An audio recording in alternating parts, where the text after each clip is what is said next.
La sécurité n'a toujours pas dit ce dernier mot dans les provinces du Nord Kivu et de l'Ituri, à l'est de la République démocratique du Congo. Pour la énième fois, une jeune fille d'une vingtaine d'années a péri dans une nouvelle attaque attribuée aux rebelles d'Alliance démocratique Force ADF, perpétrée ce dimanche 8 janvier dans le village de Wankatu, situé dans la localité de Rinketi. Nous sommes à territoire de Beni au Nord Kivu. Des autres personnes sont grièvement blessées. Cette information est confirmée par le délégué du gouverneur à Rinketi, qui explique que l'incursion de ces combattants s'est déroulée aux environs de 8h heure locale. La victime a été tout d'abord tuée par balle avant d'être calcinée dans sa boutique, témoigne Giamoja Sabiti, délégué du gouverneur à Rinketi.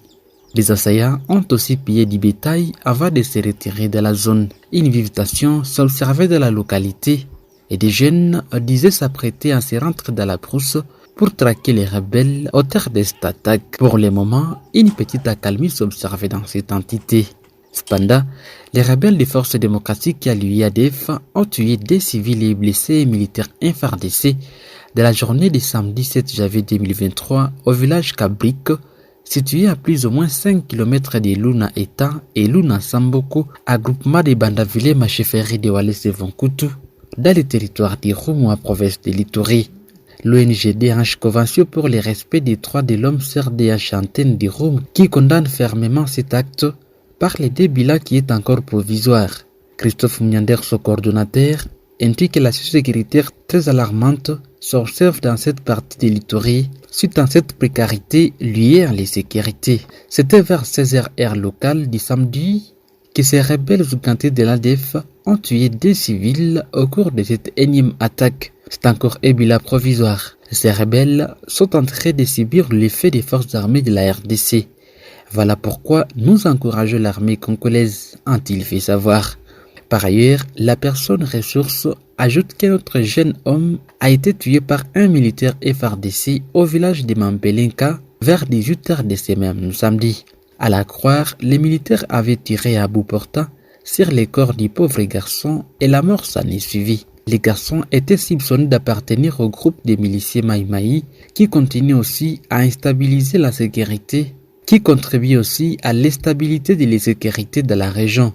C'était quand les nouvelles répandues sur la toile parlaient d'une autre attaque menée par les éléments Maïmaï. Mais après vérification, les nouvelles étaient jugées fausses et du coup, nous avons su que les éléments militaires incontrôlés avaient directement tiré à bout portant sur ces civils et peu après, les fortunés avaient rempli l'âme, a-t-il ajouté. Et face à la fusillade de ces jeunes hommes, l'interlocuteur ajoute que la tension a été vive.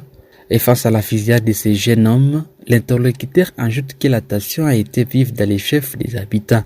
Fait savoir que la situation aurait déjà des impacts négatifs sur la consolidation des mariages civilo-militaires au niveau des Mambelenga et ses périphéries, car l'auteur du crime n'avait pas procédé à l'arrestation du présumé bandit. Cependant, les éléments militaires FARDC ont réussi à neutraliser un milicier Maïmaï et capturer une autre dans la soirée de ce samedi 7 janvier 2023 au village de Mambelenga à Chefferie de Walese Vonkutu, tout territoire d'Irumu de la province de l'Ituri. Il faut donc noter que les éléments militaires FARDC ont réussi à neutraliser un milicier Maïmaï et capturer une autre dans la soirée de ce samedi 7 janvier 2022 au village de Mambelenga Chefferie de Walese Vonkutu, tout territoire d'Irumu de la province de l'Ituri. Toujours en Ituri, le gouvernement provincial vient de sortir de son silence sur le dossier du mouvement d'autodéfense populaire de l'Ituri MAPI en sigle, lancé officiellement le 22 décembre 2022. Dans une conférence de presse animée jeudi 5 janvier 2023 dans son cabinet de travail, le gouverneur militaire, le lieutenant-général Lubouinkan Chamadjoni, s'interroge sur la provenance des armes que ces éléments Maïmaï utilisent avant d'ajouter que les mêmes gens ont eu à attaquer une position de l'armée la nuit du 2 au 3 janvier près du Boulet où un de ces jeunes a été maîtrisé et présenté à la 32e région militaire pour l'interrogatoire. Pour les chefs de l'exécutif provincial, plus rien n'a l'air d'embrasser les chemins des mouvements négatifs, car cela constitue un mensonge pire et simple des étrangers. MAPI, vous vous rendez compte? Donc ils disent qu'ils ont créé un groupe armé maintenant là. C'est-à-dire qu'ils ont importé des armes. Un groupe armé, ils viennent d'importer des armes. Ils sont allés acheter ces armes. Voilà quand j'ai dit il faut éviter d'amener les étrangers. Et vous savez, ces gens-là, ce qu'ils ont fait la dernière fois, ils ont attaqué les positions de l'armée. Heureusement, on en a pris un, il est là, la région. J'avais demandé qu'on l'amène ici. Ça, c'est grave.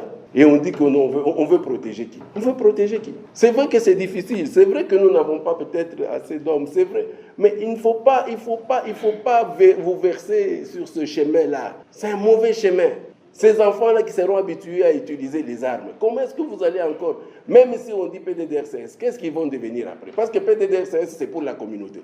Ils pourront peut-être pour un jour avoir un peu d'argent là. Et puis après, quand ils n'auront plus à créer l'insécurité chez les autres, ils vont créer chez vous.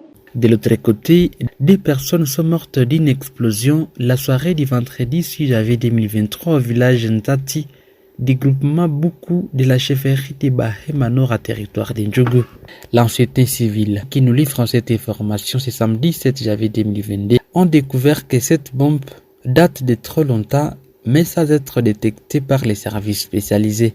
Également isolés depuis juin 2022. Les ponts sont également concernés. Entre le 20 et le 22 octobre 2022, la zone de Matebe, à au moins 3 km du port stratégique de Rumankabo, a été touchée par les affrontements et tout le trafic sur la route entre Rutshuru et Matebe a été suspendu. Lors des affrontements du 28 au 30 octobre 2022, le M23 a pris le contrôle du port de Matenga, coupant davantage la circulation sur la route nationale numéro 2. Le chef d'état-major général des forces armées de la République démocratique du Congo a présidé sa première parade militaire depuis sa nomination à la tête de l'armée par le chef de l'État. À cette occasion, le lieutenant-général Thio Esongesa Christian s'est adressé aux militaires de la garnison de Kinshasa réunis au camp lieutenant-colonel Kokolo. Les missions des FARDC, la discipline, les relations entre les militaires et les civils, les droits et devoirs des militaires ainsi que la vision du commandant suprême sur notre armée ont constitué les points clés de son adresse.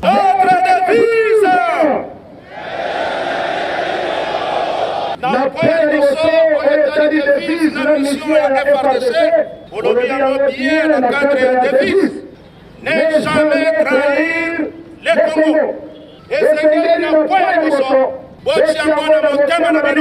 défendre l'intégrité du territoire national, ses frontières et protéger la population civile et les biens. Sur la discipline des raisons caractérisées armée la nation. La armée soki indiscipline et commis makasi. Le chef d'état-major général a également rappelé les militaires à l'ordre en ce qui concerne leur comportement et l'utilisation abusive des réseaux sociaux. Il est strictement interdit aux soldats et aux réseaux sociaux. La cérémonie s'est clôturée par un défilé militaire.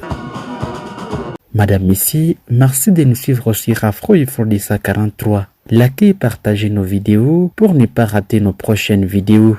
Et surtout, n'oubliez pas comme d'habitude de nous laisser votre commentaire. Je suis Richard Maliro Kakule, j'interviens depuis Butembo pour Afro et Frodissa 43.